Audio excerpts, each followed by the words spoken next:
Dando continuidade às atividades programadas para hoje, teremos a palestra oficina Práticas Pedagógicas Abertas na Cultura Digital, que será proferida pelas convidadas, a mestre Priscila Gonçalves e a mestre Débora Cebriano. Priscila Gonçalves é mestre em Educação, Família e TIC pela Universidade Pontifícia de Salamanca, Espanha. Cursou Design Thinking no Centro de Inovação e Criatividade da Escola Superior de Propaganda e Marketing de São Paulo. Pós-graduada em Comunicação e Educação pela Escola de Comunicações e Artes da Universidade de São Paulo e graduação em Jornalismo. Cofundadora do Instituto Educacional, atua na área de educação aberta na cultura digital desde 2001.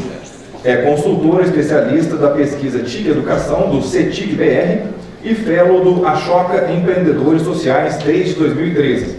Autora e coautora de livros e publicações sobre recursos educacionais abertos e design thinking na educação.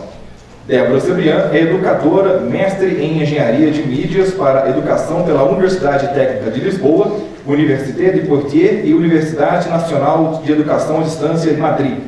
Atua com integração de tecnologias ao currículo, tecnologias e formação de professores e inovação pedagógica. Coordenadora de Educação com Tecnologias Digitais no Colégio Pioneiro, em São Paulo. Tem liderado ações de formação de educadores sobre ética digital e para uso de recursos educacionais abertos e apoio à criação e desenvolvimento de políticas públicas de educação aberta. Vamos dar uma salva de palmas para Priscila Gonçalves e Débora Cebriano.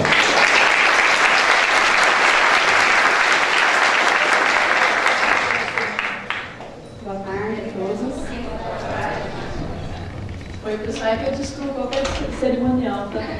Só pra gente saber aqui, quem é da região norte, levanta o braço aí. Nordeste, Sudeste, opa, não sei por quê, São Carlos está na região Sudeste, né? Capital da Tecnologia. Centro-Oeste, Sul. Tá bom, pessoal, era só para ter uma noção que a gente ficar. Logicamente, o Sudeste está em peso aqui, mas a gente tem representantes aí em todas as regiões e um bom número. Então, valeu, legal.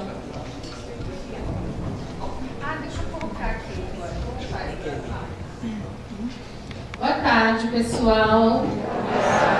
É um prazer estar aqui com vocês. Obrigada pelo convite, seja por demais professores.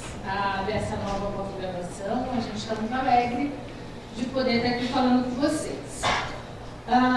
Não vou passar, já foi apresentada aqui, tanto a mim quanto a Débora.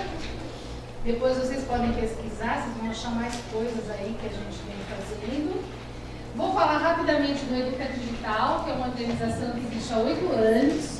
Eu sou empreendedora social, ele falou a Choca, que é uma organização que existe no mundo todo que identifica empreendedores sociais. Eu faço parte por conta do meu trabalho com educação aberta, que é o tema do que a gente vai fazer esse joguel aqui agora para vocês. E a gente trabalha também com práticas pedagógicas abertas, que é o tema da nossa fala hoje aqui. E uma dessas práticas abertas tem a ver com a abordagem do design thinking. Quem já ouviu falar em design thinking aqui? Bastante gente. Quando eu aprendi design thinking em 2010, era só eu conhecia, viu? Só o pessoal de business, de marketing, mas ninguém da área social, de educação. Aí eu comecei a pesquisar bastante sobre, não só pesquisar, e comecei a experimentar. A gente vai falar um pouquinho também sobre isso. A gente faz muita formação baseada sempre na educação aberta, nas práticas pedagógicas abertas, formação para o uso de recursos educacionais abertos, para a criação de práticas com tecnologia digital na escola, em universidade e instituições de ensino em geral. E a gente forma formadores também. Isso em EAD, a gente tem nossos cursos livres em EAD e tem cursos presenciais também. Bom, e hoje estamos aqui dentro desse nosso projeto que chama Iniciativa Educação Aberta, que é um projeto que foi criado em 2017, o ano passado, que foi o ano da abertura, em todo o mundo comemorado, e a gente juntou toda a nossa prática de ações durante 10 anos que a gente já estava fazendo, pela educação aberta e pelos REA, com o professor Theo Amiel, da Unicamp, que agora foi para a UNB este ano, que é da Cátedra de Educação Aberta da Unesco no Brasil. Então a gente juntou todas as nossas ações para potencializar ainda mais isso tudo que a gente faz.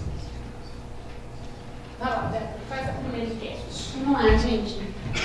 Quem aqui já usou algum material que encontrou na internet para compor uma coisa sua? Qualquer tipo de material.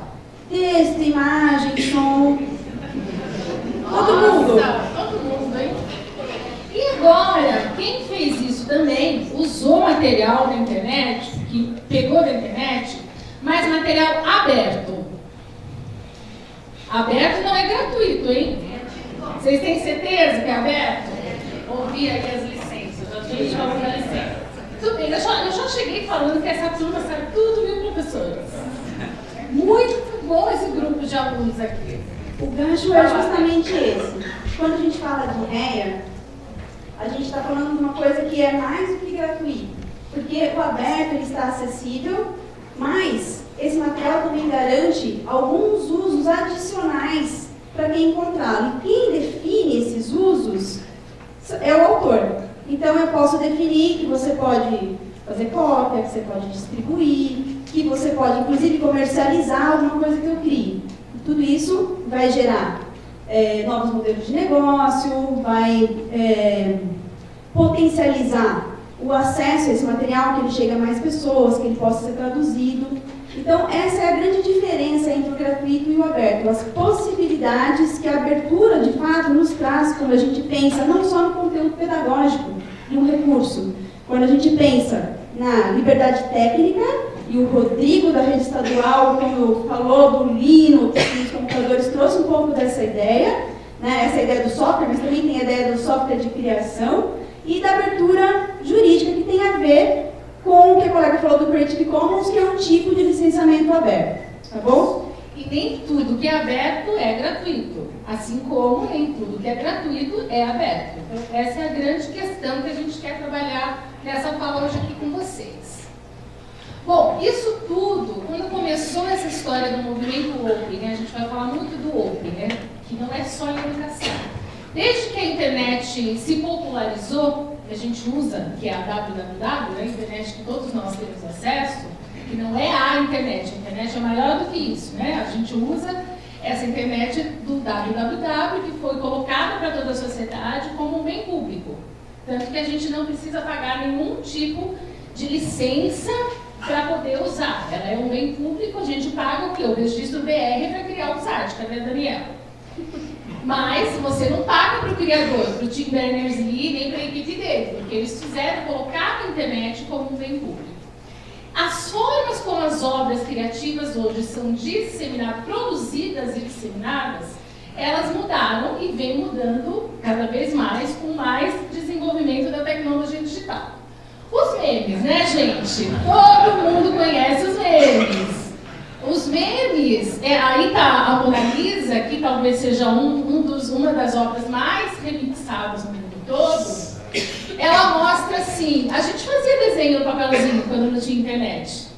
Mas hoje a gente vê a possibilidade, a proliferação de meme. O meme como obra criativa, lembrando sempre que a gente pode usar o meme para o bem e para o mal, assim como todas as outras coisas que a gente produz como obra criativa.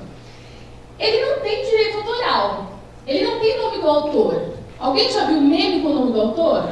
Não tem. Porque a intencionalidade de quem cria o meme não é colocar o seu nome, é fazer com que o meme seja disseminado, que divirta as pessoas. Ah, mas então acabou a história do direito autoral? Não. Na verdade, surgiram outras intencionalidades, além daquela única que a gente conhecia. Olha esse meme, por exemplo. Vocês conhecem esse? Quem tem Instagram aqui? Quem tem Instagram?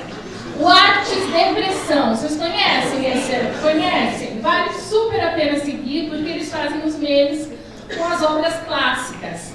Esse meme do René Descartes é muito legal, porque ele fala, inclusive, um meme desse dá para trabalhar com crianças que estão em processo de alfabetização até na universidade.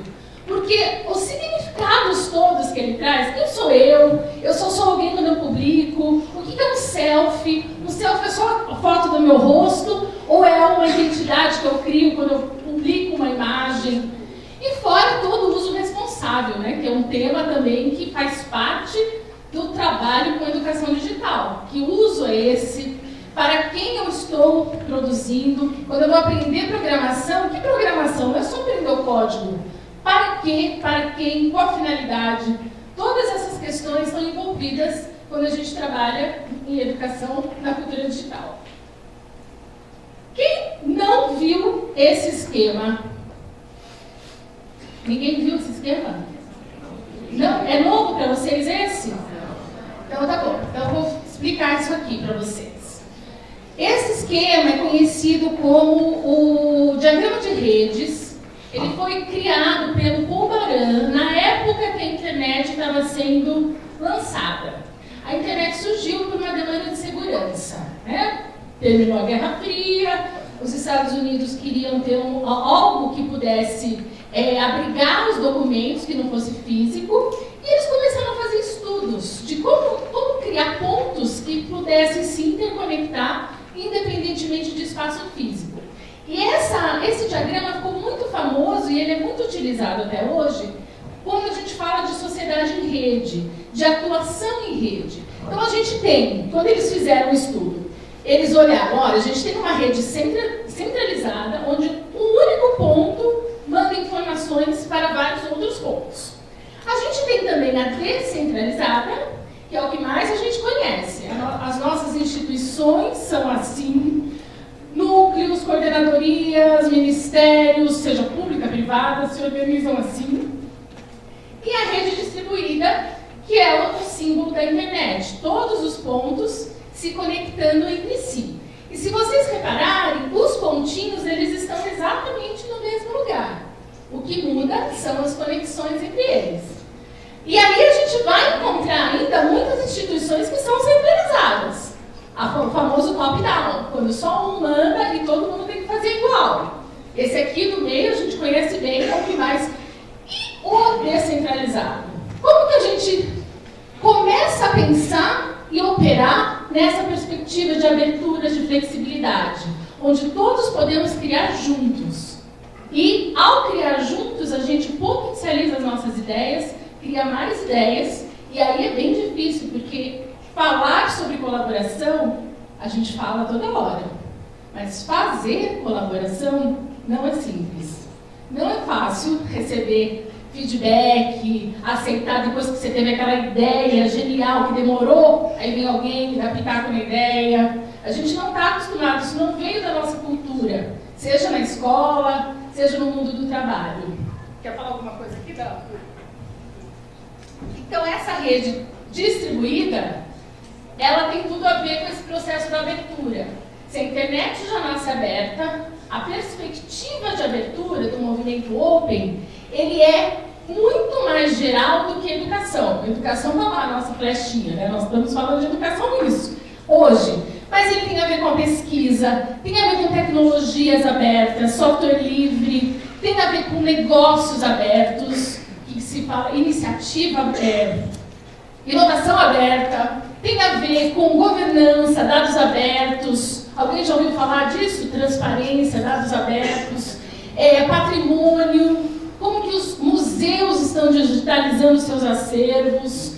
Tudo isso é um emaranhado de temas envolvendo a perspectiva do aberto.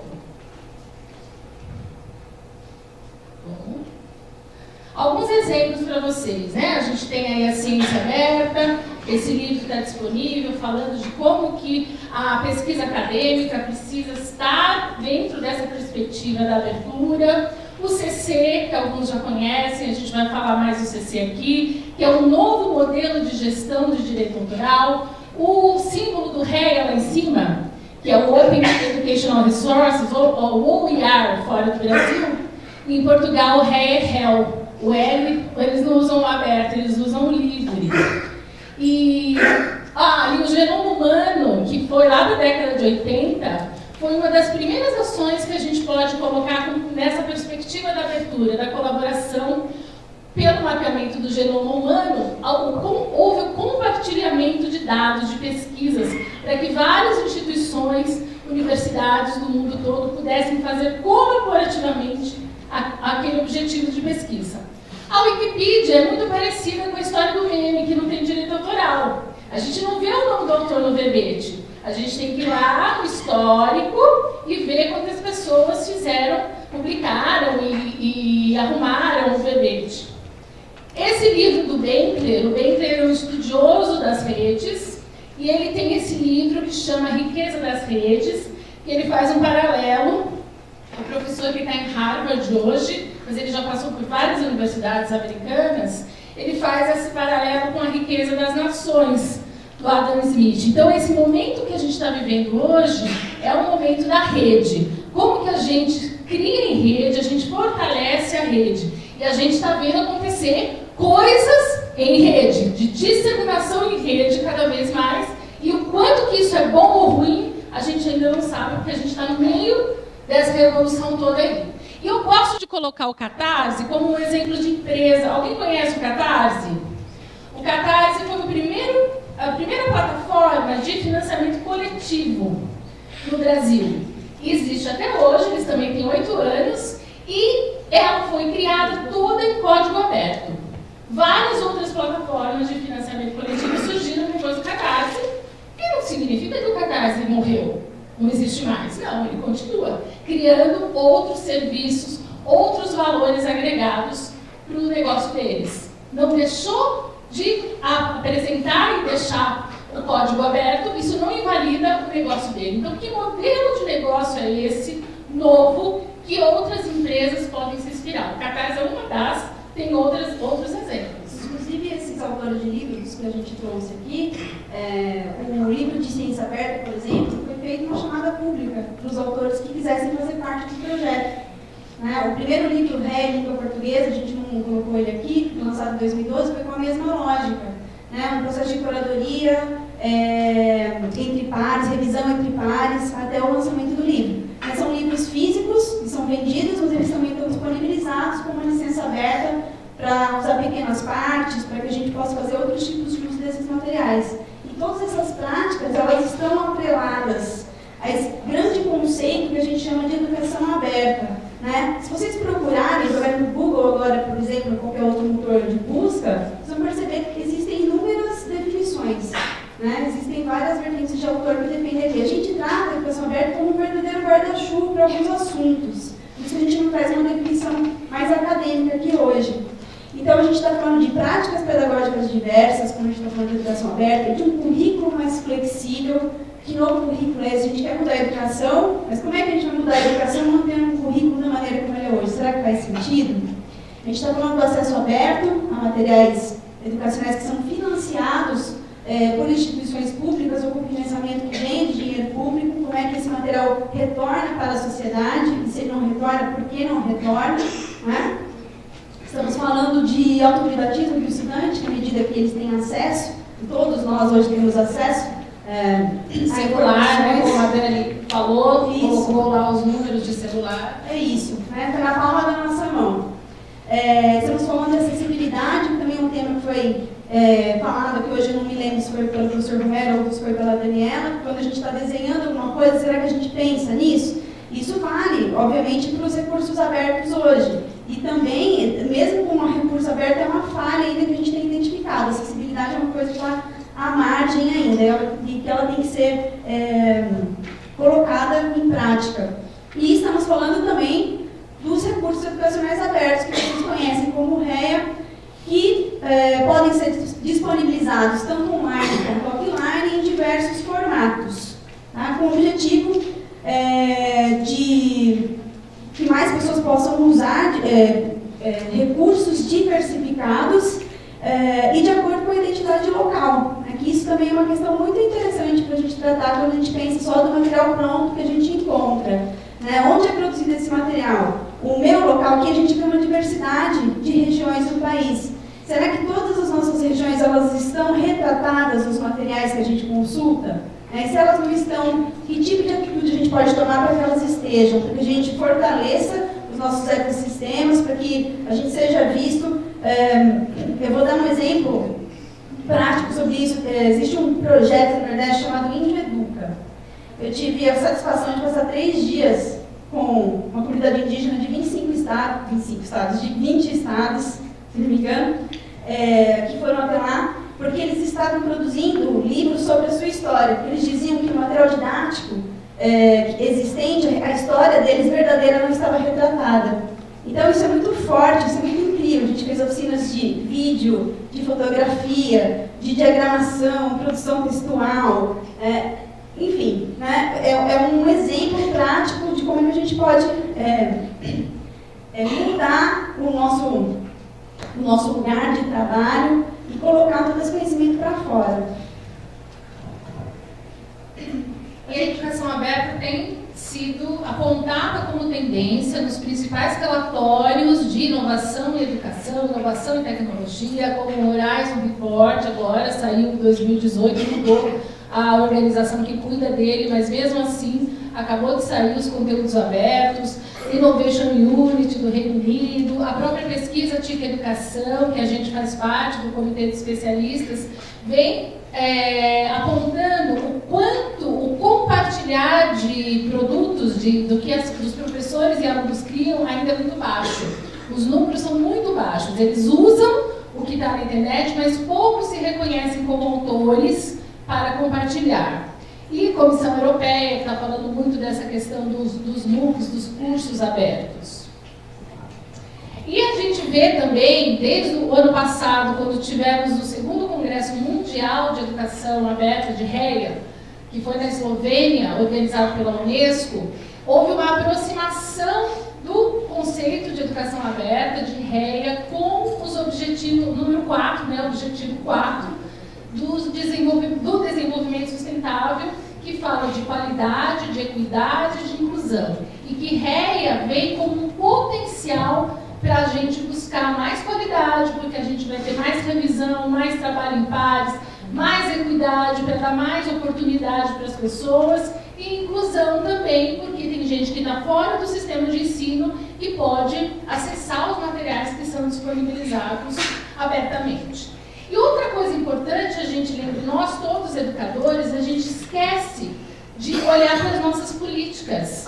As políticas que a gente tem, as normativas. Quantos aqui conhecem o Marco Civil, por exemplo? Marco Civil da Internet. Quantos conhecem o Plano Nacional de Educação? E as competências gerais da BNCC? Esse já está mais, né? Todo mundo já está sabendo mais por quê? Porque pega no nosso dia a dia. A gente vai ter que criar alguma coisa para adaptar. Agora, tanto o Marco Civil da Internet, que tem o artigo 26, que fala da educação digital, a importância da educação digital. O Marco Civil da Internet é uma das políticas mais avançadas que a gente tem no Brasil. Primeiro que ela foi criada de uma maneira coletiva. Demorou alguns anos para juntar a sociedade civil, o governo, escrever, ser aprovada, tem uma série de ações envolvidas no Marco Civil, e ele garante os nossos direitos em relação à internet. Garante que a internet continue sendo pública, que a gente não vá ser taxado pelos usos que a gente faz. Então, se a Débora usa mais o YouTube, ela paga mais, se eu uso menos, eu pago menos. O Marco Civil garante isso. Mas a gente tem 25 projetos de lei no Congresso Federal querendo acabar com o Marco Civil. E a gente não sabe disso. É como se não tivesse a ver com o nosso fazer educação.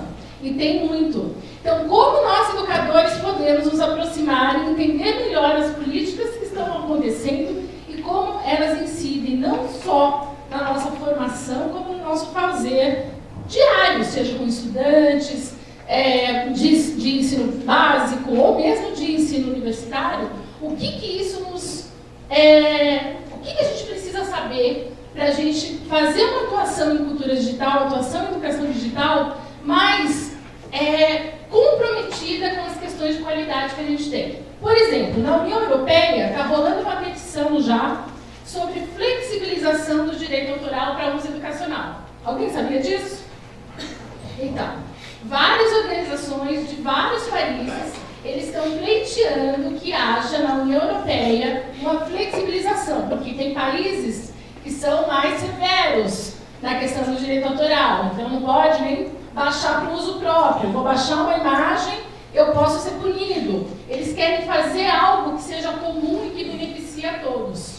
Depois a gente vai passar aqui o link da petição para vocês conhecerem. Tem 8 línguas, ele está traduzido em 8 línguas, inclusive português de Portugal. O Plano Nacional de Educação tem 2 metas, a meta 5 e a meta 7, que fala de recursos educacionais abertos. Então, desde 2014. Uma de alfabetização e outra de qualidade de educação. Exatamente. E a base curricular comum para a educação básica, ela tem tanto a competência própria de cultura digital e tem a competência de comunicação também, que tem a ver com como que a gente se comunica hoje, né? Como a gente usa todas as redes sociais, o que a gente dissemina, todas essas questões estão envolvidas. E a gente precisa pensar como que aproxima o nosso fazer educativo de uma política, porque tudo é política. A nossa entrada na sala de aula é uma política. A forma como a gente prepara uma aula, um projeto, a gente está dialogando com as pessoas, tudo isso é política. Alguém já ouviu falar na parceria Governo Aberto? Então, só Marlúcia. O que será? Marlúcia amanhã vai contar para vocês uma das consequências desse compromisso aqui da parceria Governo Aberto, que é a plataforma MacRed.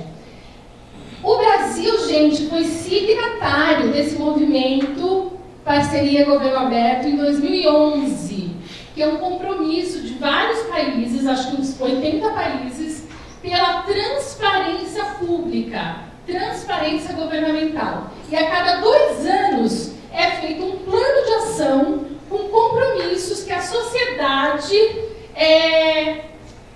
vota. Então, a sociedade pode propor ou votar. Então, o governo, pessoas do governo, técnicos do governo propõem e a sociedade também. E depois, pessoas que participaram são convidadas a fazer parte de uma cocriação de um compromisso. São vários compromissos. Eu trouxe esse, que é bem específico sobre REA. Ele não fala REA, mas ele diz assim, incorporar na política educacional o potencial da cultura digital de modo a fomentar a autonomia para uso, reuso e adaptação de recursos educacionais digitais, valorizando a pluralidade e a diversidade da educação brasileira. Esse compromisso, gente, foi criado em 2016, começo de 2016, com várias pessoas da sociedade civil, junto com o governo. MEC tinha, INEP tinha, FNDE junto. A gente chegou nessa frase, deu trabalho, não é fácil não, demorou uns encontros aí para chegar nessa frase. Só que não basta chegar nessa frase, tem todo um acompanhamento da execução. E a Marlúcia amanhã vai contar a plataforma como um dos desdobramentos desse compromisso, não só.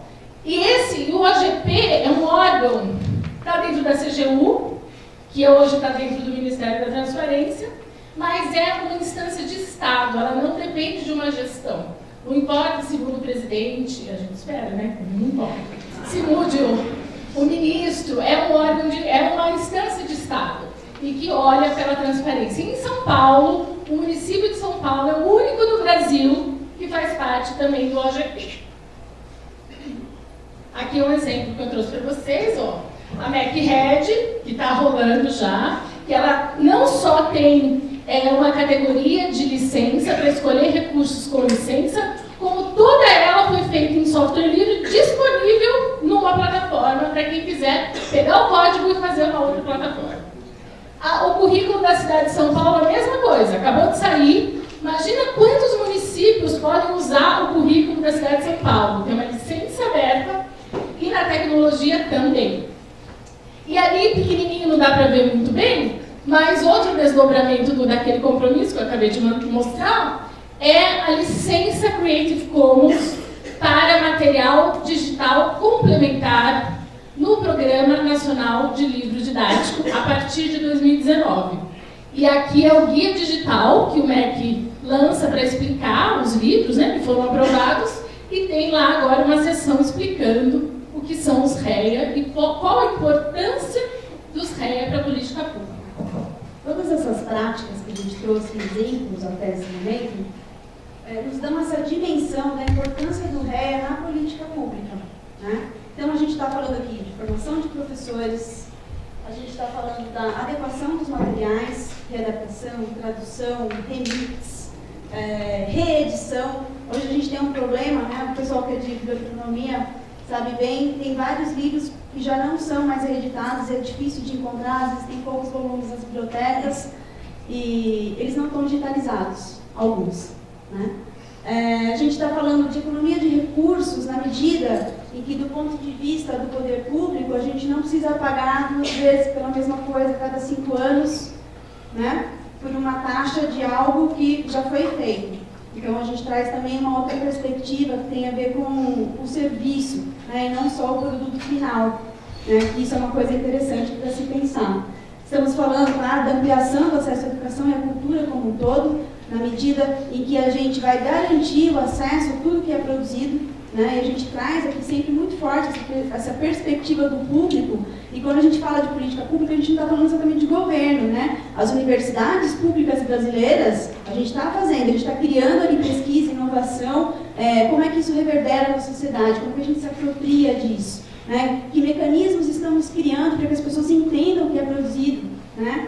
E essa relação entre educação básica e universidade, que campo de experimentação que a gente está criando, né? São coisas aí em aberto para a gente intensificar forças. Estamos falando do incentivo ao mercado editorial também, na medida em que novos modelos de negócio podem ser repensados a partir dessa lógica, né? Se a internet está aí e a gente consegue ter acesso, por que ser tão fechado ou ter só um formato, formatos diversos, enfim. E estamos falando da disseminação e direção em toda a parte do mundo, especialmente hoje nos países de língua portuguesa. No início do projeto REA-BR, por volta de 2010, 2011, a gente fez uma parceria com o governo de Cabo Verde, né, que nos contactou porque eles queriam participar dessa discussão e usar recursos de língua portuguesa que eram criados principalmente pelas universidades brasileiras, porque lá eles não tinham esse fomento, né? Então, isso gera também essas parcerias entre países. Então, esse é o impacto, alguns dos impactos, né, e das estratégias e desafios para pensarmos quando falamos em política pública. E aí vemos esse tema se disseminando pelo mundo através de alguns eventos. Aqui no Brasil, a gente ainda não tem nada assim muito forte nacionalmente, a gente tem algumas coisas localmente, promovemos sempre que possível palestras usando Hangout, enfim, algum tipo de ferramenta que a gente consiga fazer videoconferência, mas a gente vê aí que mundialmente todos os anos está acontecendo alguma coisa, né? E o legal desse movimento de educação aberta que eu vejo é que ele não é da sociedade civil, ele não é só da universidade, ele é uma mescla de pessoas e de quem atua com política pública que está a fim de mudar um pouco como as coisas são hoje, né?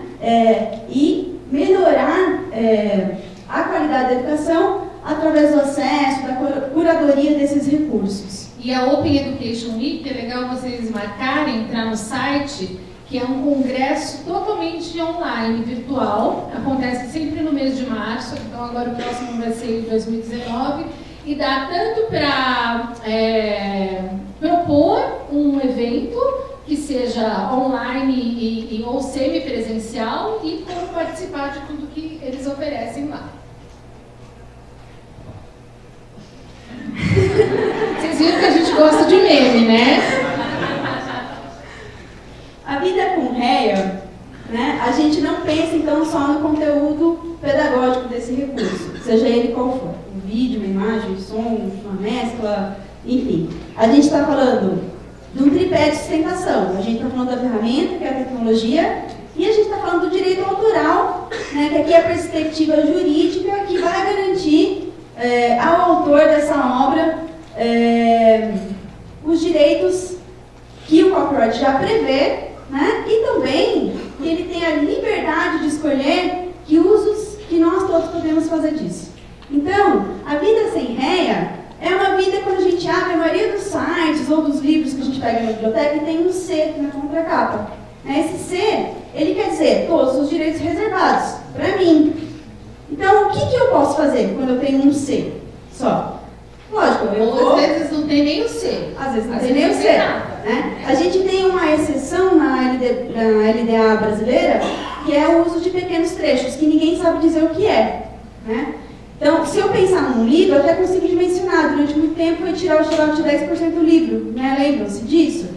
Mas se você pegar, por exemplo, uma obra de arte, um vaso de cerâmica, o que é 10% dele? Aí complica, né? Então, quando a gente pensa em ré, a gente tem que pensar nessas três coisas. Se a tecnologia é o que vai potencializar não só o acesso, mas o reuso, o remix, a readaptação. Tá? Então, a gente tem que prever algumas características básicas. Como que eu sei ser réia? Bom, eu posso reusar? Posso. Então, ok. Eu posso revisar? Posso. Ok. Eu posso remixar, ou seja, misturar, ou diferentes livros, ou diferentes formatos, mistura livro com áudio, com vídeo, com som. Eu posso redistribuir. E o David Wiley, que é um dos pesquisadores da educação à distância e da educação aberta, ele trouxe há 2 anos atrás mais um R. Né? Aqui é uma tradução livre nossa que é o reter, que é o ter consigo no seu dispositivo. Né? Que isso também não era previsto. Todas as legislações dos países previam reter, até por isso que lá na União Europeia eles estão querendo organizar isso, deixar isso único. Ao revisar, uma coisa interessante do revisar é a tradução. Uma tradução, o próprio material do DT para educadores, que eu vou falar dele daqui a pouco, a gente fez uma tradução e uma adaptação. É uma obra derivada. Então, além de você revisar, você também reusa, né? Reusa, redistribui. E o remix é quando você tem um material que é um livro e você quer transformar isso num filme, quer transformar isso num vídeo. Você está dando um outro formato para aquela obra do jeito que ela foi apresentada inicialmente. Próximo. Essas características todas nos levam a conceituar a regra. O conceito de regra tem sido trabalhado desde 2008 por uma comunidade mundial que já o renovou 3 vezes. A última renovação é essa de 2012, que aconteceu no primeiro Congresso Internacional da Unesco de regra. Então ele fala aqui, regra são materiais de ensino, aprendizagem e investigação. Até aí, todos nós que estamos nessa sala aqui, a gente domina isso com os pés nas costas. Né? Eles estão em qualquer suporte, eles são digitais ou não digital. Né? O digital hoje, ele favorece o acesso a uma maioria de pessoas do que o físico. Eles estão em domínio público ou com licença aberta? Quem aqui sabe o que é domínio público? Domínio público é quando a obra é liberada para qualquer uso, qualquer reedição, após 70 anos da morte do autor. Tá? É isso que é domínio público. Então, temos hoje alguns livros do Machado de Assis, no domínio público. A gente tem inclusive um portal chamado Domínio Público, mas nem tudo que está lá é domínio público. Então, mas são coisas que, e ok, tudo bem, se não está, como é que todos nós aqui vamos contribuir para fazer uma curadoria desse espaço, né, e ajudar? A gente não tem que depender só do MEC ou da Secretaria de Educação para fazer isso. Aliás, isso que a Débora está falando, isso faz parte um pouco daquela cultura de colaboração que eu estava falando aqui.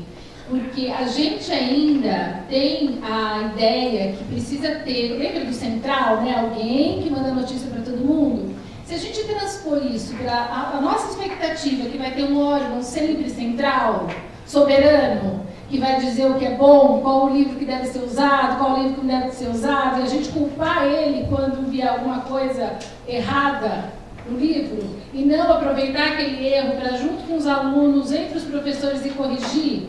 Então, essa é uma mudança de mindset, uma mudança de paradigma que a gente tem que começar a buscar, porque a gente ainda acha que tem alguém responsável, alguém tem que dar sempre o aval do que é certo ou é errado, quando na verdade isso tem que estar na gente. A gente é que tem que aprender cada vez mais a ser criteriosa, analisar os materiais que nos chegam e ver o que dá para usar, o que não dá para usar. O segundo ponto, então, é o domínio público, e o segundo seria uma licença aberta. Então, uma licença aberta, ele não é um opositor ao copyright, que é o o sistema que temos hoje de lei de direito autoral. Na verdade, ela é uma complementação que nos dá algumas liberdades. Eu já vou esmiuçar isso para vocês de uma maneira mais aprofundada.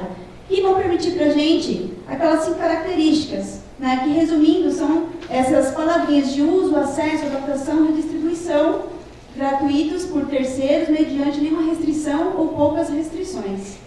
Esse licenciamento aberto é construído no âmbito da estrutura existente dos direitos da propriedade intelectual, tais como se encontram definidos nas convenções internacionais. Então, essa é uma informação muito importante, porque licenciar aqui no Brasil um recurso vai ser a mesma coisa que licenciar na Alemanha e licenciar no Japão.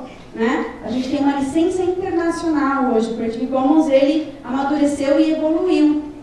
Pode passar, Felipe. E aí, chega a hora da gente desconstruir. Vocês lembram desse, do menininho de 9 anos, que falou que faltou da escola, não entregou o trabalho, não era isso? Eu não lembro qual era. A Pri não aprendeu ainda que não se explica o meme. Eu já apliquei pra ela, eu não faço isso. Essa letra é minha. Infelizmente, ela é desse jeito. Gente, hoje se escuta menos isso, mas eu achei legal trazer, né? Quando você cria um REA, você, professor, disponibiliza um REA, ou uma editora quer criar um REA, você nunca vai abrir mão do direito autoral. Porque isso não é permitido pela nossa legislação, simplesmente por isso. O nosso direito autoral é dividido entre direito moral e patrimonial. Quem cria a obra tem o direito moral e ponto final. Então você é o autor da sua obra. Tá? Pode ser que você assine um contrato dizendo que o professor Ig pode explorar economicamente aquilo que você criou. Um exemplo, né? Mas isso é uma segunda coisa, que vem depois que você cria. Então, você não perde o direito autoral nunca, tá bom? Então, essa informação que eu dei é verdade mesmo, tá bom? Pode passar, Felipe. Já falamos um pouco disso, né? O REA, então, na perspectiva da educação aberta e das práticas abertas, a gente precisa pensar nessa abertura técnica e nessa abertura legal. Então, tecnologia, mais licenciamento, mais conteúdo pedagógico. Pode passar. Essa mudança de paradigma entre todos os direitos reservados que o copyright veio, e eu gosto muito de uma fala do professor Sérgio Branco, que é lá do Instituto de Tecnologia e Sociedade do Rio de Janeiro, ele é advogado, professor, ele sempre faz uma fala muito legal inicial, porque parece que a gente está tentando demonizar o copyright. Ele veio por uma coisa muito importante na época que ele foi criado. Ele teve uma função social muito legal, mas o mundo evoluiu. As tecnologias digitais vieram para mudar o jeito e o contexto em que a gente aprende e como a gente compartilha a informação. Então, nesse contexto é que nasceu a ideia do Creative Commons. Não como oposição, mas como complementação, em que alguns direitos estão reservados. E esses direitos, quem define, somos nós, que criamos os nossos conteúdos. Né? Essa licença é muito interessante porque ela é entendível por máquinas. Então, o Google ou o Bing, que a gente usa aqui, ou qualquer buscador de outro país, eles vão entender esses códigos, porque ela vem com esse código embutido nela, que é o HTML, que ele vai ser buscado.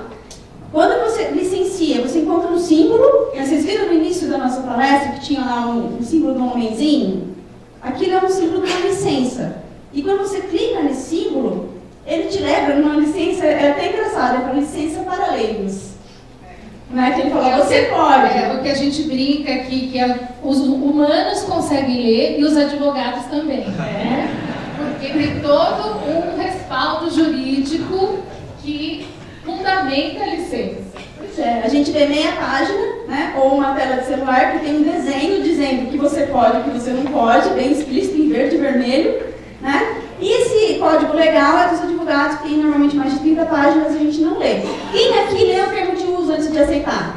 Ninguém, é a mesma coisa. Uma pessoa, é rara. Pois é. Só nós, né? Pode passar. Então, o Creative Commons ele nasce com 4 características básicas. Tá? É isso aqui que dá sustentação para a gente pensar em como é que, se eu vou criar um recurso, como que eu vou disponibilizar? Eu tenho que pensar nessas 4 coisas. A primeira é a atribuição. Então, atribuição autoral, não perde direito autoral, você é autor da obra. Esse outro símbolo, em seguida, que é essa voltinha, essa seta, significa compartilhar pela mesma licença. Vocês estão fazendo cara de eu já vi isso antes, e viram mesmo, na Wikipedia. Né? Então, todo o verbete que é criado lá, ele tem essa licença do compartilhar pela mesma licença aquele conteúdo, que é uma garantia de que ele nunca será fechado por ninguém. Você não pode trocar licença, tem que usar sempre essa. A terceira condição é a do dinheirinho. Posso ou não posso fazer uso comercial? Quem define isso é o autor. E o último, o sinal do igual, que quer dizer não a obras derivadas. Ó, eu tenho esse daqui, eu tenho esse livro aqui de 500 páginas, você pode usar as 500 páginas, você não pode usar só uma página, né, ou um gráfico que tem dentro dele. Isso é uma prerrogativa do autor, depende do autor, depende do objetivo, depende do contexto, ela é útil, tá bom? Essas 4 condições nos dão 6 licenças principais. O professor Romero falou de combinação aqui no início, né? As combinações, elas dão muito mais que 6, mas as 6 principais são essas, tá? A gente tem da mais livre, tem menos 5 lá em cima, que é o CC BY, até a menos permissiva aqui embaixo, que é a CC BY LCND, né? Pri, faça mais um, por favor, para aparecer. Quando a gente fala em conceito de REA, o que a gente falou mesmo que precisa para ser REA? Usar conteúdo, revisar, remixar. Se eu tenho o sinal de igual, eu posso revisar, remixar, traduzir? Portanto, apesar dessas licenças terem uma função social muito bacana de informar a gente o que a gente pode fazer, a gente faz parte do time de pessoas que defende que isso não é regra. O que está em vermelhinho. Existem alguns pesquisadores e atuantes na área que diriam que sim, né? Mas a gente segue o conceito da Unesco, que prega essa liberdade do remix, porque se não há remix, não sei se faz muito sentido, tá? Mas existem outras vertentes, outros olhares para essa questão, acho importante pontuar isso. Muitas vezes a distribuição já é uma grande coisa, né? Com Porque certeza. a gente consegue nem distribuir. Essa licença, por exemplo, ela seria... Vocês lembram do começo da conversa, do gratuito e do aberto? Isso aqui é o gratuito, tá? O que eu quero? Ó, eu quero que você passe a referência, você fala que fui eu que fiz, só que você não pode usar comercialmente e nem mudar. Exatamente isso que diz, quando a gente pega uma coisa gratuita, essa é a nossa intenção, a nossa intencionalidade é essa. E muitas vezes a intencionalidade do autor, mesmo que ele não queira licenciar o seu conteúdo, é exatamente essa. A pessoa coloca alguma coisa online para que seja acessada, para que ajude, para receber feedback de outras pessoas. Né? Pode passar. Então, para chegar numa dessas 6 licenças, basta responder 2 perguntas. E são apenas 2, você não tem que fazer mais nada, porque o gerador de licença já faz isso por você. Então, você responde, você permite adaptação ao seu trabalho? Você fala sim ou não. Se você permite, você quer que ele seja compartilhado pela mesma licença que você escolheu? Você permite ou não? Você permite uso comercial? Beleza. A partir disso, você já tem uma licença que ele gera para você com código HTML, para você pôr no teu site, no teu LMS, enfim, no vídeo, até num slide como esse, numa apresentação como a gente está fazendo aqui. Para encontrar REA, existem diversas maneiras. A mais simples é como a gente busca qualquer coisa. É ir no buscador. Vai no Google, só que não basta no Google, você precisa dar passo a mais, que é explorar aquela ferramenta avançada de pesquisa. Lá, um dos itens é esse item de direito autoral. Né? E lá não vai ter... por licença. Isso. Lá não vai ter o Creative Commons, lá vai estar escrito, isso aqui está livre para compartilhar, livre para uso, livre para modificar, ele usa. Né? Que é exatamente a premissa do que o Creative Commons traz. E ao fazer a busca, vai aparecer uma série de coisas, por exemplo, vocês podem experimentar, coloca alguma coisa lá, sei lá, educação rural e experimenta uma dos direitos de uso. Só que tem que entrar em cada um para ver qual é a licença que está naquela imagem ou naquele conteúdo que apareceu. Então não é também o Google vai dar para a gente. Tem esse olhar de cada um que veio, qual é a licença? Aquela licença compatível com o que eu vou usar, com o que eu preciso fazer? A gente trouxe, voltando, esse CC Search, ele não é um buscador, ele não funciona como Google ou Bing, ele é um indexador de alguns repositórios conhecidos e que ajuda você, porque você pode marcar todos eles ao mesmo tempo e ter diversos formatos numa única busca. Ele é muito interessante e ele ganhou, foi engordadinho numa versão 2.0, porque vários museus nos Estados Unidos e na Europa abriram seus acervos, digitalizaram, colocaram online e licenciaram para que a gente possa reusar. Isso é muito legal e isso já está aqui, tá bom? É uma lista de 8 museus, é uma coisa bem bacana. E aqui, outros lugares que a gente indica que é possível a gente fazer a busca filtrando por licenciamento, né? Entre elas o YouTube, que todo mundo conhece, o SlideShare, onde a gente deposita as nossas apresentações para compartilhar com outras pessoas, o Pixabay, que traz imagens em alta definição, dá até para fazer outdoor com licença. E às vezes até o autor abre mão, porque nos Estados Unidos isso é possível, e na Inglaterra. É um direito autoral que nasceu com outra vertente, em que você pode abrir mão. Aqui no Brasil, você não pode abrir mão do seu direito autoral. Apesar que eu já citei uma pessoa aqui que foi rebelde, né, que é o professor Sérgio Branco, que escreveu uma tese de doutorado sobre domínio público e doou para o domínio público, mesmo a legislação não permitindo, para gerar essa discussão. É muito interessante. Ele é advogado, né? Ele é advogado, Tá? Aqui uma ferramenta muito interessante para vocês, que é o Mapa Mundial de Recursos Abertos, que é alimentado por qualquer um de nós. A gente entra nele, ele foi construído como uma ferramenta livre, então o código está disponível para quem quiser criar um mapa para uma intenção dessa ou para qualquer outra intenção, no seu bairro, na sua cidade, para mapeamento. E as pessoas entram aí e colocam os seus projetos. A gente já não tem tanto fôlego, né, Priscila, para mapear. A gente já fez muito mapeamento anualmente para ver o avanço do que está acontecendo, mas hoje, com o conhecimento de educação aberta, de rede de licenciamento, eles se disseminaram de uma maneira muito rápida, né? E isso é muito bacana. E esse primeiro levantamento que a gente fez, tanto de Brasil como América Latina, foi para poder compor o mapa, quando o mapa mundial estava sendo criado. E ele está aí, né, para quem quiser. Aqui, as competências REA. Eu queria muito falar disso para vocês, porque elas são a base do curso de REA que a gente está fazendo com a UAB, com a Universidade Aberta do Brasil. Tem alguém da UAB aqui? Tem gente da UAB. A gente está no segundo turno agora, segunda edição, a gente está fazendo formação de formadores. O primeiro foi um curso mais básico e a gente trouxe esses aspectos que foram lançados ano passado no Congresso, que precisa a gente entender, né, se familiarizar com esse conceito de REA dentro da perspectiva da educação aberta, que é depois aprender a pesquisar, como que eu busco, como que eu uso essas ferramentas todas aí que a Débora pontuou e várias outras que existem. Como que eu uso, achei o que eu preciso, mas aí aonde eu uso? Como que eu combino com a licença que eu vou querer colocar depois no final? Como que eu crio, o que é criar um REA a partir de vários REAs, né? Como que eu faço isso? E ao criar, como que eu compartilho? Porque é importante eu colaborar para esse mundo da informação, do conhecimento sendo disseminado, para que outros se inspirem e também criem os seus. Esse mapinha de competências REA foi traduzido pelo Português de Portugal. Aí está o link, que depois vocês podem ter acesso a ele.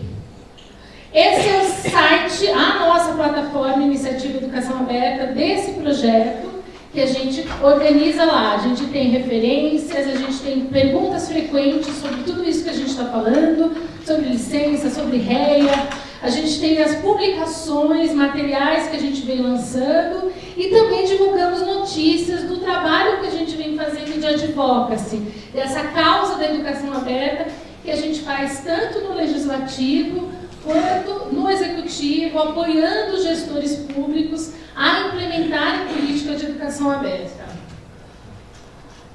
Para vocês terem uma ideia, a gente, no Iniciativa Educação Aberta, a gente quer falar com todos esses públicos. Então, a gente olha para os educadores, para empresas também, principalmente editoras, startups que estão produzindo recursos digitais, comunidade em geral, gestores, academia, universidades que estão fazendo pesquisa, e estudantes, porque estudantes também produzem REA, não são só os professores.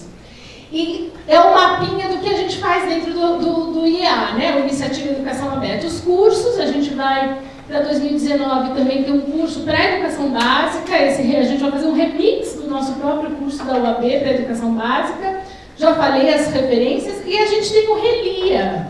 O Relia é um referatório de REA que a gente conseguiu organizar num WordPress, esse mapeamento que a Débora apontou, que a gente pode buscar por área do conhecimento, por disciplina. Dentro do Relia só tem recursos educacionais com licenças abertas, por isso que tem o ILI ali para ressaltar. E o Relia está integrado com a plataforma NECRED também.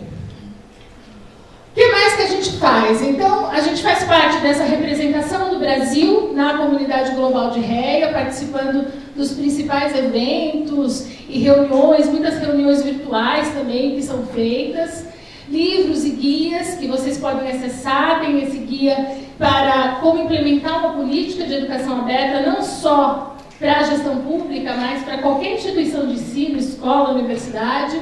Esse estudo sobre inovação aberta em educação, como que esse conceito que vem do business, das empresas, pode chegar no mundo da educação.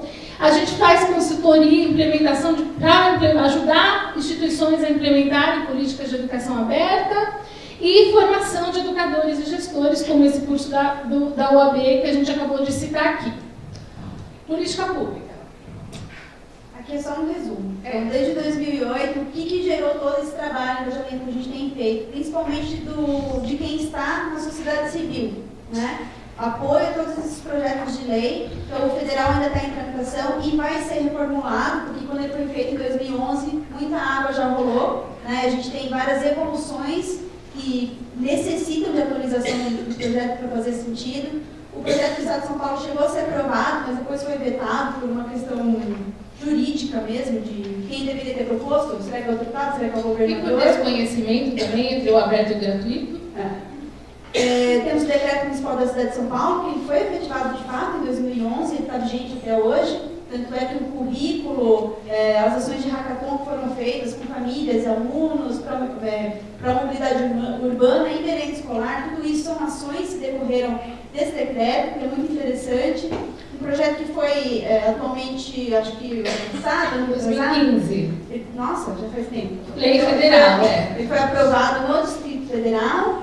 O do Estado do Paraná, ele foi proposto, mas depois ele foi arquivado, mas teve toda uma recomendação da Secretaria Estadual de Educação, que tomou para ela algumas premissas que estavam ali e começou a trabalhar dessa forma, e o próprio PNE. E as leis são interessantes a gente lembrar. É importante a gente pautar, fazer com que as leis sejam, projetos de lei sejam propostos. Mas uma vez a lei sendo aprovada, que é o caso do Distrito Federal, não quer dizer que as práticas vão mudar. Nem sempre isso acontece. Tem uma lei lá que ninguém sabe que existe. Será que existe mesmo? Que estão fazendo REA, estão licenciando os materiais? Isso é algo que a gente não sabe. A gente precisaria, quanto mais a sociedade conhecesse as leis, elas poderiam nos ajudar também a cobrar, a ficar em cima e acompanhar. Os nossos materiais, que vocês vão poder conhecer depois para baixar e como vocês quiserem acessar. Essa é a capa do nosso curso da UAB, que é feito no Moodle. Agora estamos no de embaixadores. O curso da CAPES é interessante porque no meio do processo, antes dele começar, ele entrar em prática de fato, houveram alguns avanços nos próprios documentos em que a CAPES assina com os bolsistas. Né? Hoje, todas as pessoas que recebem financiamento da CAPES assinam um termo de bolsista em que você se compromete a licenciar e depositar no repositório no prazo de 1 ano o que você produziu. Escolhe uma licença, né? Tem as licenças que cada pesquisador escolhe qual vai usar. Então, é obrigatório também. Você pode escolher entre aquelas 6 opções. As 4 opções, aquelas que não tem derivativa não vale, né? Entre as 4 opções eles escolhem como que eles querem. A própria Fiocruz tem uma política que veio antes dessa, que é muito forte, muito interessante, né? Ele já tem há alguns anos isso, então sempre também em evolução, modernizando as suas próprias políticas institucionais. Essa é a carinha do Relia, falei para vocês, relia.org.br, e o mais bacana é que agora, se vocês forem buscar REA dentro do Relia, vocês vão provavelmente achar comentários dos professores da UAB, porque a gente usou o Relia como uma das atividades do curso. Então, eles olharam REAs que estão lá e fizeram comentários, se gostaram, se não gostaram, o que acharam. Isso é muito bom, porque a gente vai fazendo com que o REA não é aquela história, o REA em si tem qualidade. Gente, nada em si tem qualidade. A qualidade, como o professor Romero falou bem, a gente que tem que fazer a qualidade, a metodologia que a gente usa, a intencionalidade, o objeto em si, o recurso em si não tem qualidade. Ele pode ter um potencial, mas é aquilo que a gente faz que, de fato, vai gerar uma qualidade. E aí eu trouxe essa capinha do Relia para falar do DT para Educadores, que está aí, né, nessa época estava aí na frente, agora não, acho que não está mais na capa, porque isso vai mudando, a gente vai atualizando constantemente. E para vocês terem uma ideia, vem aí o link para encontrar o recurso. Então, por que é um referatório, essa palavra estranha, né? Não é um repositório? Porque o Relia não armazena nenhum recurso. Ele referencia, ele indica recursos que estão em outros lugares externamente. E você consegue ver aí a quantidade de integrações, de categorias, para que área do conhecimento, que disciplinas. E nesse caso, esse material, ele é um material completamente usável por qualquer tipo de projeto, proposta, área do conhecimento. E o que o DT, gente, tem tudo a ver com tudo isso que a gente está falando de abertura. O DT é uma abordagem, aliás, eu não gosto de falar de metodologia, já vou explicar por quê, eu falo sempre em abordagem e de modelo mental. Só para vocês terem uma ideia, ele surgiu desse material, que está em amarelinho aqui do lado esquerdo, que foi criado e divulgado em 2012, com uma licença de uso não comercial, compartilha igual. E nós fizemos o primeiro remix dele, a tradução para o português. O material está disponível, tanto o livro como o caderno de atividades, que ele ajuda a gente a planejar o processo. E depois o Chile, lá em cima à direita, fez também um remix para o espanhol, que também está disponível. Então o material ele nunca pode ser vendido, porque a licença original é o não comercial. E ali em rosa eu trouxe esse remix, que é a Fundação Sirotsky, lá do Sul, em 2016, fez um game, uma proposta entre escolas lá do Sul, que era um game, e o Design Thinking foi uma das atividades. Eu estive lá fazendo uma oficina com eles, e eles distribuíram o material na cor do projeto deles. É também um remix. Eles adaptaram para combinar lá com a cor. Bom, esse termo do Design Thinking, quando a gente foi fazer a tradução, a gente resolveu não traduzir o termo para design do pensar, ou design do pensamento de design, que não tinha muito sentido. A palavra design é muito difícil de traduzir, ela tem vários significados, e hoje ela está ganhando muito alcance, né? A gente tem design de sobrancelhas, a gente tem diversos tipos de design. E o design de sobrancelhas é interessante, gente, parece brincadeira, né? Porque quando a pessoa vai lá desenhar sua sobrancelha, ela vai fazer o máximo possível para ficar harmônico com o formato do seu rosto. Que é esse foco no usuário, é o foco nas pessoas, as pessoas como centro do processo. Por isso que a gente não traduziu e tem o thinking também, o pensar, como que a gente desenha esse nosso pensamento. Só que não é uma metodologia, porque a gente em educação sempre acha que metodologia vai resolver tudo. Então, faço primeiro isso, depois isso, depois... Não. O DT ele é justamente o oposto disso, porque a gente pode misturar e mudar os termos, inclusive, das fases do processo. A gente pode criar cada oficina, cada projeto baseado no DT de formas diferentes. A partir dessas três linhas mestres, vamos dizer assim, empatia, que a gente tem ouvido falar muito, né? Como se colocar no lugar da pessoa, mas na verdade é entender a perspectiva do outro. O outro fala de um lugar que eu não conheço. Qual é o lugar dele? Eu estou preparada para fazer essa escuta? Isso tem a ver, inclusive, com como a gente melhora a nossa comunicação.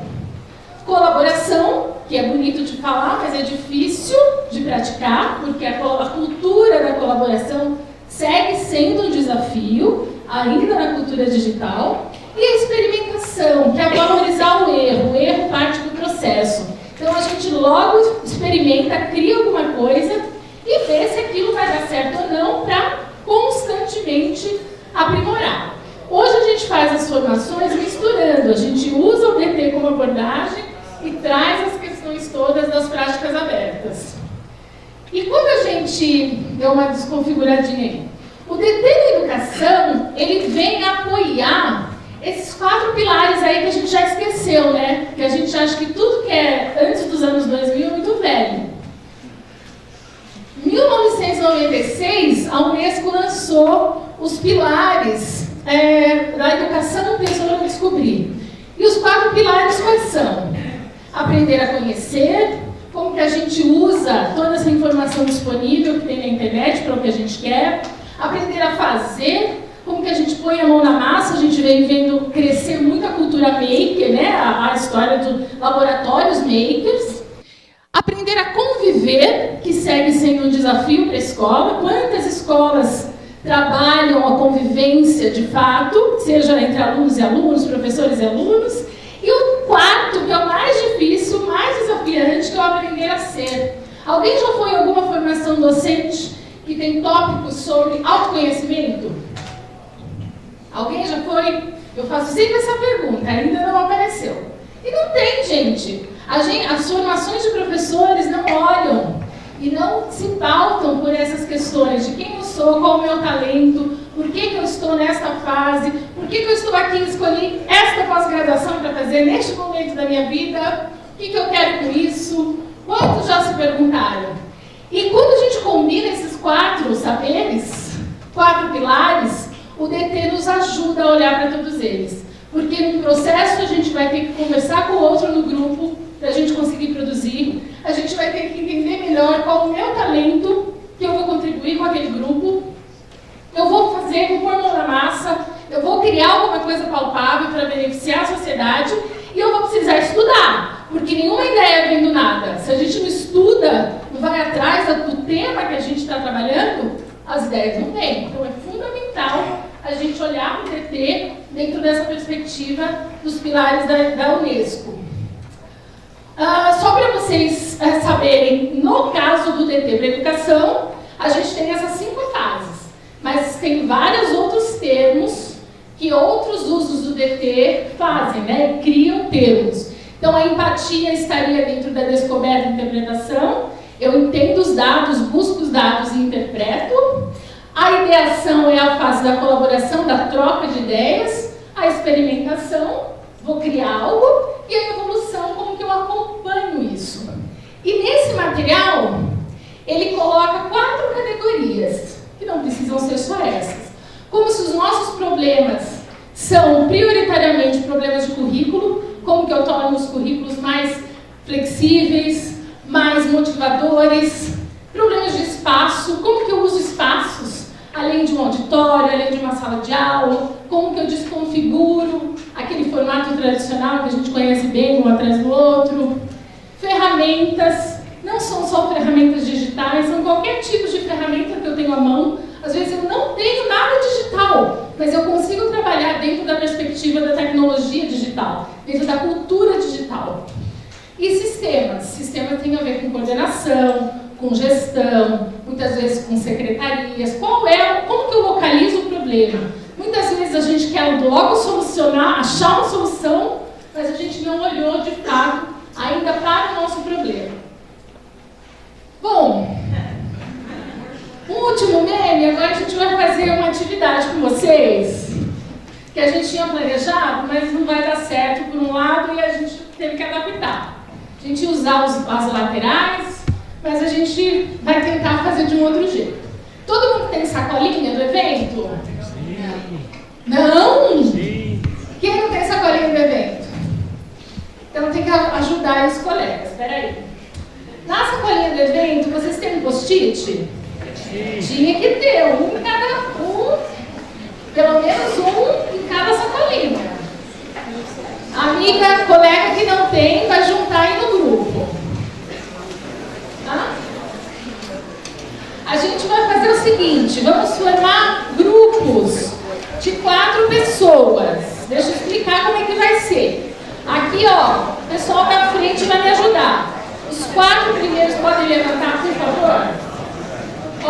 Gente, primeiro grupo, podem sentar, muito obrigada. Segundo grupo, só levanta para mostrar. Deu para entender como vai ser?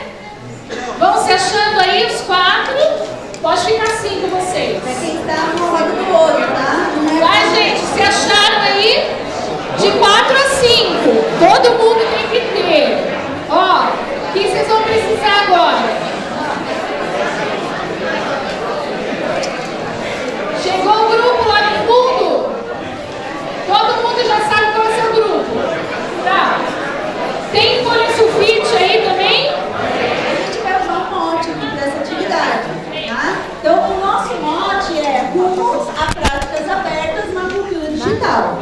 Bom, esse é o mote de toda atividade. É o tema, gente. O mote é o tema. Isso.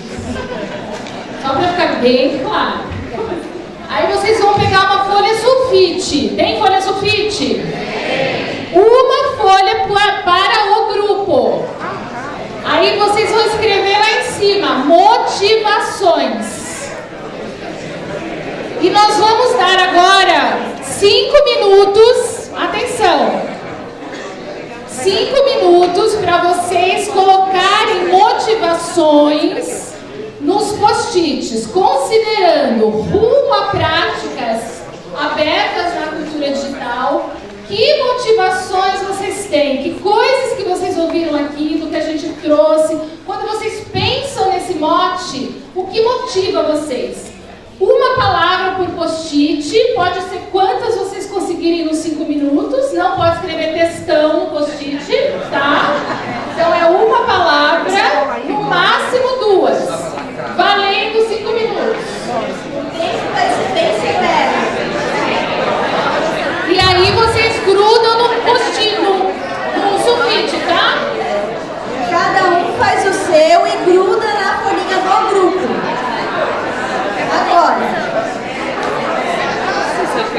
Todo mundo rapidinho grudar as motivações. Quanto mais motivação chegar aí, melhor.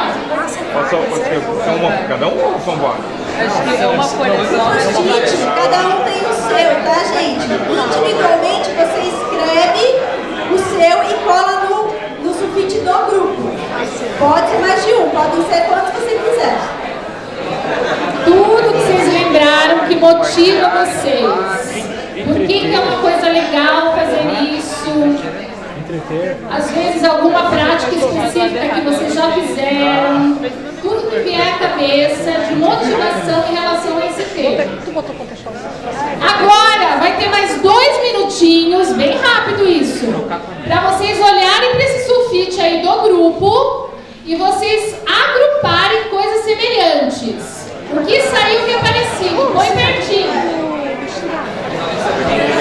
Tá bonzinho.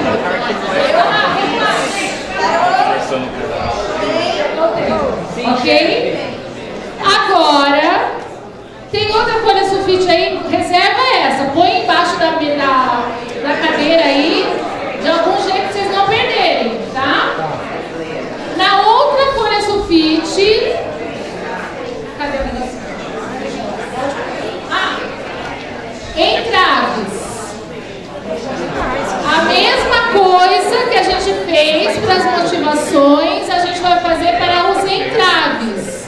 Quais são os entraves que vem à mente quando vocês pensam em criar e praticar práticas abertas? Mais 5 minutos, a mesma coisa.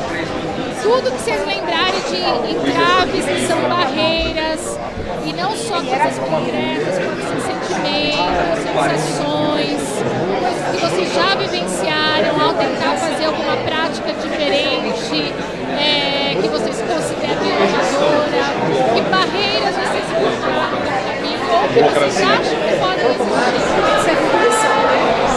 Isso eu vou fazer faculdade de Isso, vamos lá. Nova fase agora. Muito bem. Prazer, sou a motivação. E a Priscila é o entrave. Agora a gente vai fazer uma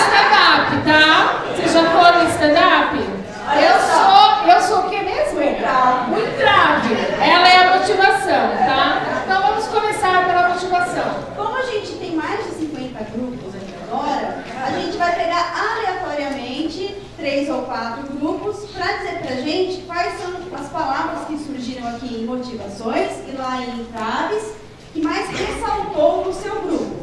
Tá? É um bate-pronto, não tem tempo de decidir. Pode ser uma, duas, pode ser todas. Pode ser nós aqui. E assim, os outros grupos, prestem atenção, que faz um sinalzinho assim.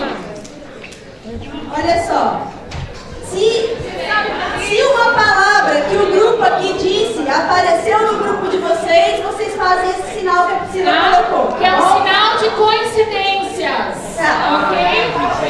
Grupo aqui, vamos lá. Fala aí pra nós uma ou duas motivações que mais surgiram aqui nesse molde. Compartilhar.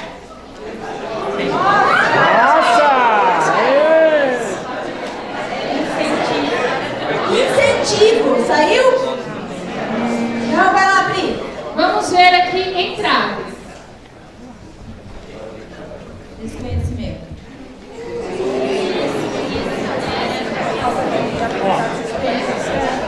Vem aqui. Esse aí são os entraves. A gente fala alto, não? Desconhecimento. Motivação, vamos lá.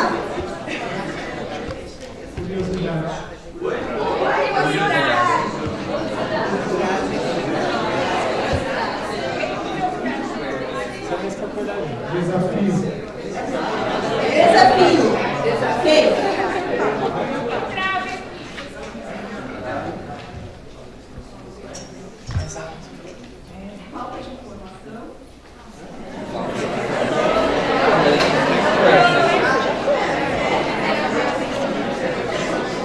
Viram? Conteúdo indevido.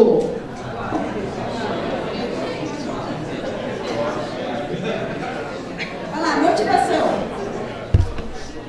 Último desse lado. Tecnologia educacional.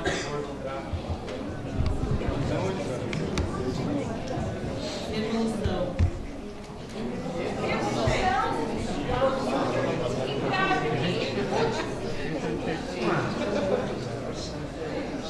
Pensamento limitante.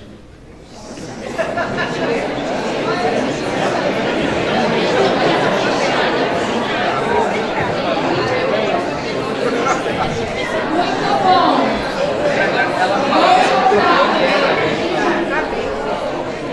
Pode continuar. A gente já fez. Agora é isso. Para finalizar nosso game show, a gente agora precisa bolar um desafio no nosso grupo. E o desafio, para nós, quando a gente trabalha com DT, ele sempre começa com como podemos, seguido do verbo de ação. Lembra quando a gente brincava de imaginação? Como podemos Criar, elaborar, fazer, combater, né? fomentar. Então, considerando o nosso tema, rumo a práticas abertas, as motivações e os entraves que surgiram no grupo de vocês, um pouquinho dessa degustação do grupo que nós temos aqui hoje, né? A gente vai tentar montar esse desafio. Que é uma pergunta. Que é uma pergunta, exatamente. Tá? Vamos lá, então? A gente vai ter um tempinho para isso. Agora tem outro sinal que é assim, ó, que eu tô boiando. Esse sinal, tá vendo? Eu sei, tá todo mundo, Gente, de novo, vocês olharam para as motivações e olharam para os entraves. Por que a gente faz isso?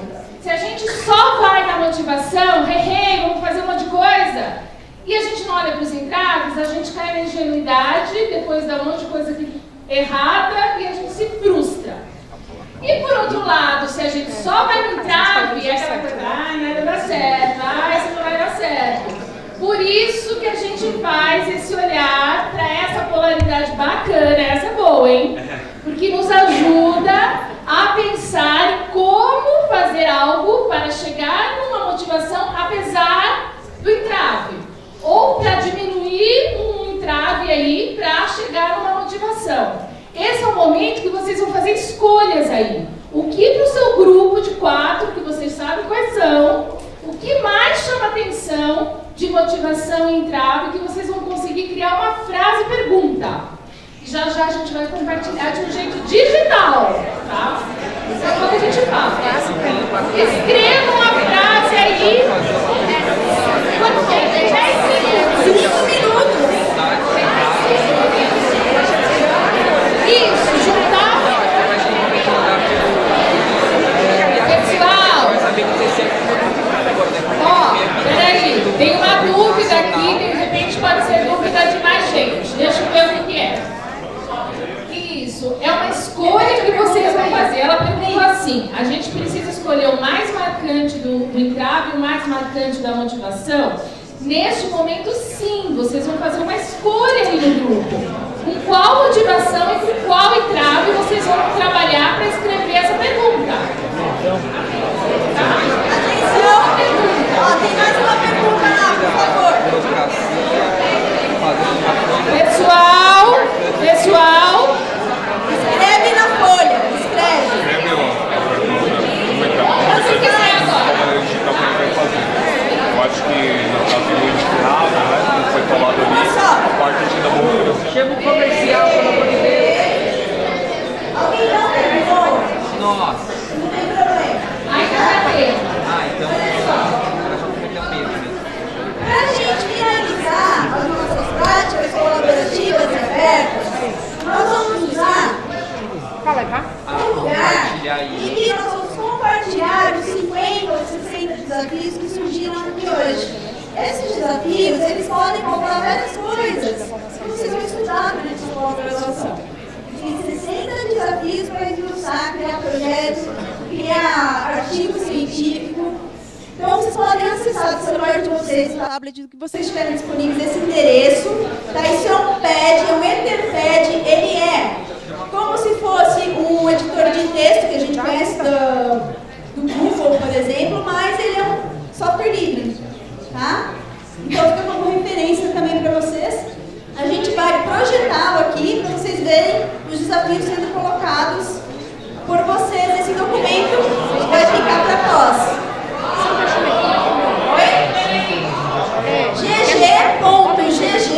gg.gg/iniciativa aberta.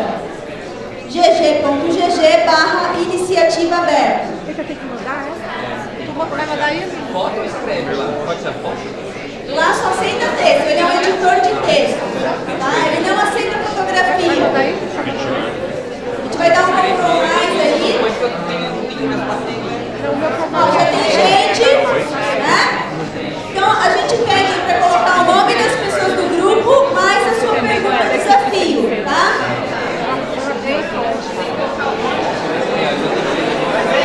Coloquem o texto ali, gente, embaixo do Como Podemos, tá? Não no chat, por favor.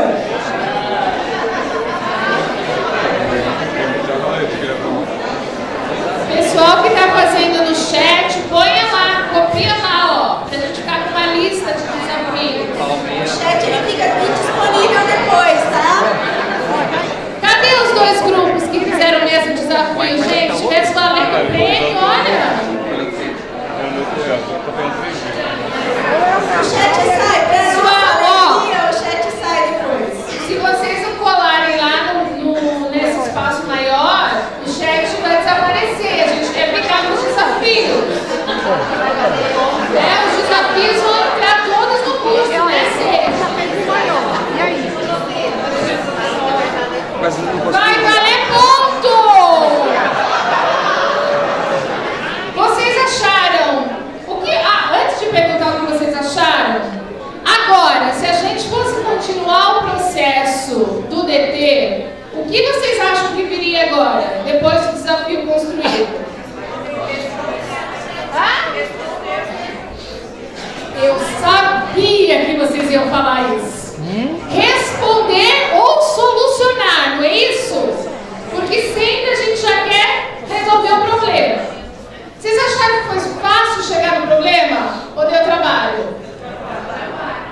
É difícil olhar para um problema, não é? Colocar um problema. Poderia sair vários desses que vocês fizeram com as duas polaridades, podia sair um monte de desafio. A gente fez aqui para sair um, por conta daqui da nossa microvivência.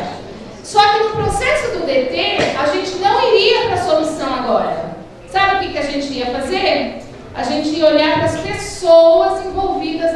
desafios. Só que a gente não vai conseguir fazer aqui com tanta gente e não temos mais tempo. Mas o que a gente queria mostrar para vocês é que essa cultura da colaboração, ela segue sendo um desafio.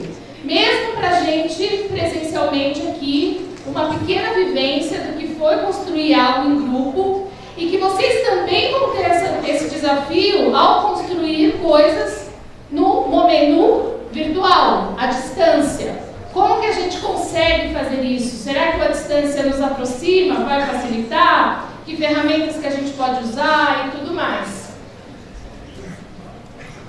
Voltar para a nossa apresentação das referências? Aqui, gente, referências do que a gente usou hoje, falou hoje para vocês. E o último? Já baixem a apresentação, gente, já está lá. Olha lá, ó, slide share. Vocês já podem achar, a gente já subiu. Vocês vão ver uma diferença em relação à dinâmica, porque a gente ia fazer uma dinâmica de painéis em cada lateral. Quando a gente chegou aqui e viu que não tinha espaço, tinha um monte de gente sentada na lateral, a gente tirou os painéis. Então, aquele que vocês vão ver, tem só essa diferença que a gente ia fazer vocês levantarem, grudarem no painel, ia ser um pouco mais bagunçado, tá? Mas acho que rolou, né? Deu pra gente